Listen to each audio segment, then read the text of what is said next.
ಹರಿ ಓಂ ನಮಸ್ಕಾರ ವೀಕ್ಷಕರೇ, ಜ್ಯೋತಿ ಬಳಿಗಾರ್ ಚಾನಲ್ಗೆ ನಿಮಗೆಲ್ಲ ಸ್ವಾಗತ. ಈ ದಿನ ನೋಡಿರಿ ಧನುರ್ಮಾಸದ ಬಗ್ಗೆ ಈ ವಿಡಿಯೋದಲ್ಲಿ ಹೇಳ್ತಾ ಇದ್ದೀನಿ. 2025ರ ಧನುರ್ಮಾಸ ಯಾವಾಗ ಆರಂಭ ಮತ್ತು ಮಹತ್ವ ಏನು ಮತ್ತು ಈ ಒಂದು ಧನುರ್ಮಾಸದ ಪವಿತ್ರತೆ ಏನು ಅನ್ನೋದನ್ನು ಈ ವಿಡಿಯೋದಲ್ಲಿ ನೋಡ್ತಾ ಹೋಗೋಣ. ನೋಡಿರಿ, ಡಿಸೆಂಬರ್ ಮಧ್ಯದಿಂದ ಜನವರಿ ಮಧ್ಯದವರೆಗೆ ಬರುವಂತಹ ಈ ಒಂದು ಧನುರ್ಮಾಸ ನೋಡಿರಿ, ಧನುರ್ಮಾಸವನ್ನು ಶೂನ್ಯ ಮಾಸ ಅಂತ ಕರೀತಾರೆ, ಕರ್ಮ ಅಂತ ಕೂಡ ಕರೀತಾರೆ. ನೋಡಿರಿ, ಈ ಧನುರ್ಮಾಸ ನೋಡಿರಿ ಯಾವಾಗ ಪ್ರಾರಂಭ ಯಾವಾಗ ಅಂತ್ಯ ಅನ್ನೋದನ್ನು ಕೂಡ ವಿಡಿಯೋ ಕೊನೆಯಲ್ಲಿ ಹೇಳ್ತೀನಂತೆ. ಹಾಗೆ ನೋಡಿರಿ, ಕೆಲವು ಪ್ರದೇಶಗಳಲ್ಲಿ ಧನುರ್ಮಾಸವನ್ನು ಅಶುಭ ಅಂತನ ಪರಿಗಣನೆ ಮಾಡ್ತಾರೆ. ಮತ್ತು ಈ ಅವಧಿಯಲ್ಲಿ ನೋಡಿರಿ ಕೇವಲ ಪ್ರಾರ್ಥನೆ ಮತ್ತು ದೈವಿಕ ಕಾರ್ಯಗಳನ್ನು ನಿರ್ವಹಣೆ ಮಾಡಲಾಗುತ್ತೆ. ಧನುರ್ಮಾಸದ ಮಹತ್ವವನ್ನು ನೋಡಿರಿ, ಪಂಚರಾತ್ರ ಆಗಮನದ ಒಂದು ಧನುರ್ಮಾಸದ ಮಹಾತ್ಮೆ ಆಗ್ನೇಯ ಪುರಾಣ ಮತ್ತು ಸ್ಮೃತಿ ಮುಕ್ತಾವಳಿ ಅಂತ ಗ್ರಂಥಗಳಲ್ಲಿ ಉಲ್ಲೇಖವನ್ನು ಮಾಡಿರ್ತಾರೆ. ನೋಡಿರಿ, ಧನುರ್ಮಾಸ ಮೂಲತಃ ಸೂರ್ಯನು ಧನುರಾಶಿಯಿಂದ ಮಕರ ರಾಶಿಗೆ ಸ್ಥಳಾಂತರಗೊಳ್ಳುವಂಥ ಒಂದು ಅವಧಿ ಅಂತಲೇ ಹೇಳ್ಬೋದು. ಮತ್ತು ಅದು ಮಕರ ಸಂಕ್ರಮಣದಂದು ಕೊನೆಗೊಳ್ಳುತ್ತೆ. ಈ ಧನುರ್ಮಾಸದ ಬೆಳಗಿನ ಸಮಯದಲ್ಲಿ ನೋಡಿರಿ ವಿಷ್ಣುವಿನ ಪೂಜೆಯನ್ನು ಮಾಡೋದು ಅತ್ಯಂತ ಶುಭ ಅಂತ ಪರಿಗಣನೆ ಮಾಡ್ತಾರೆ. ಈ ಅವಧಿಯಲ್ಲಿ ವಿಷ್ಣು ಸಹಸ್ರನಾಮವನ್ನು ಪಠಣೆಯನ್ನು ಮಾಡಲಾಗುತ್ತೆ ಮತ್ತು ಲಕ್ಷ್ಮೀದೇವಿಗೆ ಸಮರ್ಪಿತವಾದಂತಹ ಇತರ ಪ್ರಮುಖ ಮಂತ್ರಗಳನ್ನು ಪಠಣೆಯನ್ನು ಮಾಡಲಾಗುತ್ತೆ. ನೋಡಿರಿ, ಈ ತಿಂಗಳಲ್ಲಿ ವಿಷ್ಣುವಿಗೆ ಅರ್ಪಿಸುವಂತಹ ಒಂದು ನೈವೇದ್ಯಪ ಅಂದರೆ ಹೆಸರುಬೇಳೆ.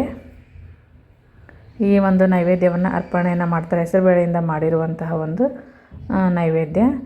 ಮತ್ತು ಮುಗ್ದಾನ್ನ ಅದನ್ನು ಕೂಡ ಮಾಡ್ತಾರೆ. ನೋಡಿರಿ, ಹುಗ್ಗಿಗೊಜ್ಜು ಅಂತ ಕರೀತಾರೆ. ಪ್ರತಿನಿತ್ಯ ಅದನ್ನು ಕೂಡ ನೈವೇದ್ಯವನ್ನು ಮಾಡ್ತಾರೆ. ಧನುರ್ಮಾಸದ ಒಂದೇ ದಿನ ಏನಪ್ಪ ಅಂತಂದ್ರೆ ವಿಷ್ಣುವಿನ ಪೂಜೆಯನ್ನು ಮಾಡೋದು ನೋಡಿರಿ ಸಾವಿರಾರು ವರ್ಷಗಳಿಂದ ಪೂಜಿಸೋದಕ್ಕೆ ಸಮಾನ ಅನ್ನುವಂಥ ಒಂದು ನಂಬಿಕೆ ಐತೆ. ನೋಡಿರಿ, ಧನುರ್ಮಾಸದ ಶ್ರೇಷ್ಠತೆಯನ್ನು ನೋಡಿರಿ ಕೆಲವೊಂದು ಅಧ್ಯಾಯಗಳಲ್ಲಿ ಅಂದರೆ ಹಂಸ ರೂಪದಲ್ಲಿರುವಂತಹ ವಿಷ್ಣು ಮತ್ತು ಬ್ರಹ್ಮನ ನಡುವಿನ ಒಂದು ಸಂಭಾಷಣೆಯಾಗಿ ಇದನ್ನು ಪ್ರಸ್ತುತವನ್ನು ಪಡಿಸಲಾಗಿರುತ್ತೆ. ಋಷಿಯ ಒಂದು ಪ್ರಶ್ನೆ ಏನಪ್ಪ ಅಂತಂದರೆ ಉತ್ತರವಾಗಿ ಅಂದರೆ ಶೌನಕ ಋಷಿಯ ಪ್ರಶ್ನೆಗೆ ಉತ್ತರವಾಗಿ ಸೂತ ಋಷಿ ಏನಂತಂದರೆ ವಿಷ್ಣು ಮತ್ತು ಬ್ರಹ್ಮನ ನಡುವಿನ ಒಂದು ಸಂಭಾಷಣೆಯನ್ನು ಇದರಲ್ಲಿ ರೂಪಿಸಿರ್ತಾರೆ. ನೋಡಿರಿ, ಧನುರ್ಮಾಸದ ಶ್ರೇಷ್ಠತೆ ಮತ್ತು ಪವಿತ್ರತೆ ಏನಂತಂದು ಹೇಳಿರ್ತಾರೆ. ಮತ್ತು ಈ ಒಂದು ಮಾಸದಲ್ಲಿ ತಪಸ್ಸನ್ನು ಆಚರಿಸೋದ್ರಿಂದ ಒಬ್ಬ ವ್ಯಕ್ತಿ ಪಡೆಯುವಂಥ ಪ್ರತಿಫಲ ನೋಡಿರಿ ಮೊದಲ ಅಧ್ಯಾಯದಲ್ಲಿ ಕಂಡು ಬರುತ್ತೆ. ಮತ್ತು ಅದೇ ಥರ ರಾಜ ಸತ್ಯಸಂಧನ ಕಥೆ ಮತ್ತು ಧನುರ್ಮಾಸದ ವ್ರತವನ್ನು ಆಚರಿಸುವ ಮೂಲಕ ಆತ ಸಾಧಿಸಿದಂಥ ಒಂದು ಪವಿತ್ರತೆಯನ್ನು ಕೂಡ ನೋಡಿರಿ 2ನೇ ಅಧ್ಯಾಯದಲ್ಲಿ ಉಲ್ಲೇಖವನ್ನು ಮಾಡಿರ್ತಾರೆ. ಅದೇ ಥರ 3ನೇ ಅಧ್ಯಾಯದಲ್ಲಿ ನೋಡಿರಿ ದಾನದ ಒಂದು ಮಹತ್ವ ಕೂಡ ಇರ್ತೈತಿ. ಭಕ್ತ ಯಾವ್ಯಾವ ದಾನಗಳನ್ನು ಮಾಡ್ಬೋದು, ಆ ಹಲವಾರು ದಾನಗಳನ್ನು ಮಾಡೋದ್ರಿಂದ ಪುಣ್ಯ ಕಾರ್ಯಗಳನ್ನು ಈ ಒಂದು ಅಧ್ಯಾಯದಲ್ಲಿ ಉಲ್ಲೇಖವನ್ನು ಮಾಡಿರ್ತಾರೆ. ಮತ್ತು ಅಂತಿಮ ಅಧ್ಯಾಯ ನೋಡಿರಿ ಬಡವರಿಗೆ ಆಹಾರ ನೀಡುವ ಬಗ್ಗೆ ಮಾತನಾಡುತ್ತೆ.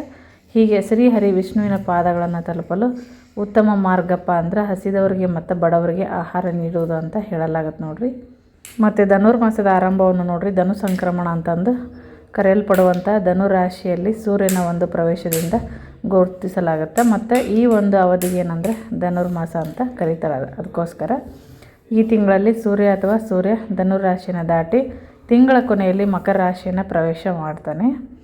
ಈ ಒಂದು ಮಾಸವನ್ನು ನೋಡಿರಿ ತಮಿಳುನಾಡಿನಲ್ಲಿ ಈ ಒಂದು ಟೈಮಲ್ಲಿ ಮಾರ್ಗಳಿ ಮಾಸವನ್ನು ಅವರು ಆಚರಣೆಯನ್ನು ಮಾಡ್ತಾರೆ. ಕೆಲವೊಂದು ಭಾಗದಲ್ಲಿ ಕೆಲವೊಂದು ಹೆಸರಿನಿಂದ ಮಾಡ್ತಾರೆ ನೋಡಿರಿ ಆಚರಣೆಯನ್ನು. ಅಂದರೆ ಇದು ಮಾರ್ಗಶಿರ ಮಾಸದಲ್ಲಿ ಪ್ರಾರಂಭ ಆಗೋದು. ಮತ್ತು ಧನುರ್ಮಾಸದ ಅವಧಿಯಲ್ಲಿ ಬರುವಂಥ ಏಕಾದಶಿಯನ್ನು ನೋಡಿರಿ ಅತ್ಯಂತ ಶುಭ ಅಂತ ಪರಿಗಣನೆ ಮಾಡಲಾಗುತ್ತೆ. ಮತ್ತು ಈ ಒಂದು ಮಾಸದಲ್ಲಿ ಪೂಜೆ ಪುನಸ್ಕಾರಗಳಿಗೆ ಒಂದು ಒಳ್ಳೆಯ ಟೈಮ್ ಅಂತಲೇ ಹೇಳ್ಬೋದು. ಈ ಧನುರ್ಮಾಸದ ಅವಧಿಯಲ್ಲಿ ಬರುವಂಥ ಏಕಾದಶಿ ಶುಭ ಏಕಾದಶಿನ ಈ ಒಂದು ಏಕಾದಶಿ ಮಾಡೋದ್ರಿಂದ ವಿಶೇಷ ಫಲ ಅಂತ ಹೇಳ್ಬೋದು. ನೋಡಿರಿ, ಮತ್ತು ಧನುರ್ಮಾಸದಲ್ಲಿ ಏನಪ್ಪ ಅಂದರೆ ಚಂದ್ರನ ಒಂದು ವ್ಯಾಕ್ಸಿಂಗ್ ಹಂತದಲ್ಲಿ ಏನಂತಂದರೆ ಬರುವಂಥ ವೈಕುಂಠ ಏಕಾದಶಿ ಇದು ಮೋಕ್ಷ ದ್ವಾರ ಅಥವಾ ಸ್ವರ್ಗವತಿಲ್ಲ ಅಂತಂದು ಹೇಳ್ತಾರೆ. ನೋಡಿರಿ, ಪ್ರಮುಖವಾಗಿ ಇದು ವಿಷ್ಣು ಭಕ್ತರಿಗೆ ಏನಪ್ಪ ಅಂತಂದರೆ ಆಕರ್ಷಣೆಯನ್ನು ಮಾಡುವಂಥದ್ದು. ಮತ್ತು ಈ ಒಂದು ಏಕಾದಶಿಯ ಬಗ್ಗೆ ನಾನು ಮತ್ತು ಮುಂದೆ ಬರುವಂಥ ವಿಡಿಯೋದಲ್ಲಿ ಹೇಳ್ತಾ ಹೋಗ್ತೀನಂತೆ. ಮತ್ತು ಧನುರ್ಮಾಸ ಯಾವಾಗ ಐತಿ ಅಂತ ನೋಡೋದಾತಪ್ಪ ಅಂತಂದರೆ ಯಾವಾಗ ಪ್ರಾರಂಭ ಅಂತಂದರೆ ಡಿಸೆಂಬರ್ 16ನೇ ತಾರೀಕು ಪ್ರಾರಂಭ ಮತ್ತು ಜನವರಿ 14ನೇ ತಾರೀಕು ಮುಕ್ತಾಯ ಆಗತ್ತೆ. ನೋಡಿರಿ, ಮತ್ತು ಧನುರ್ಮಾಸದ ಕೆಲವೊಂದು ಮಾಹಿತಿಗಳನ್ನು ನಾನು ಹಾಗೆ ಮುಂದಿನ ವಿಡಿಯೋದಲ್ಲಿ ಹೇಳ್ತಾ ಹೋಗ್ತೀನಿ.